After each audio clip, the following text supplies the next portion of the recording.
আমরা সমানভাবে আমাদের কথাগুলো রাখতে পারবো, শিক্ষার্থীদের এবং ছাত্র জনতার কথাগুলো রাখতে পারবো এবং কথা রাখার কথা আগের দিনই জানিয়েছিলেন।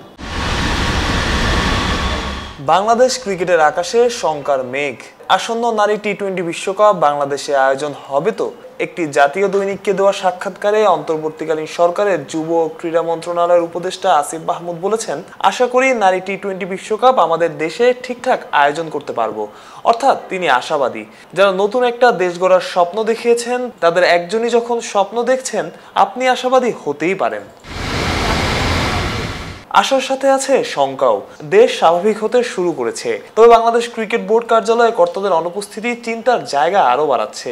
বোর্ড ঢেলে সাজাতে হলেও সময় প্রয়োজন।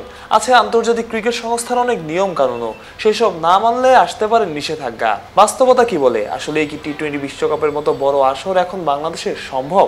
আমি মনে করি না যে বাংলাদেশ থেকে মেয়েদের এই ওয়ার্ল্ড কাপটা উঠে যাওয়া উচিত, কারণ এখন যে অবস্থায় বাংলাদেশ আছে এবং সামনের 8-10 দিনের মধ্যে বাংলাদেশ যে জায়গায় যাবে, আমার মনে হয় না কোনো ইস্যুতে, ইনক্লুডিং সিকিউরিটি, কোনো ইস্যুতে কোনো ধরনের আমাদের শর্টকামিং থাকবে।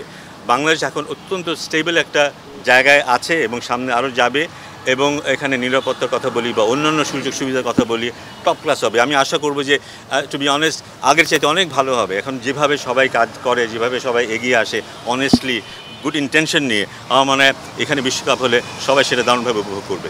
250-টিরও বেশি ডিজাইন অপশন নিয়ে ওয়ালটন স্মার্ট ফ্রিজ, বোঝে আপনার প্রয়োজন।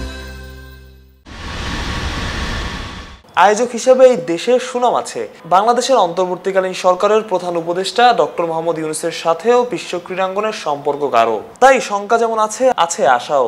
এখন পর্যন্ত সবাই আশাবাদী। আর এত অল্প সময়ের মধ্যে অন্য কোনো দেশে বিশ্বকাপ আয়োজনও কঠিন। তাই বাংলাদেশ থেকে নারী টি-20 বিশ্বকাপ সরে যাচ্ছে না, এমনটা আশা হয়তো করাই যায়। মাহরুজ প্রত্যয়, অলরাউন্ডার।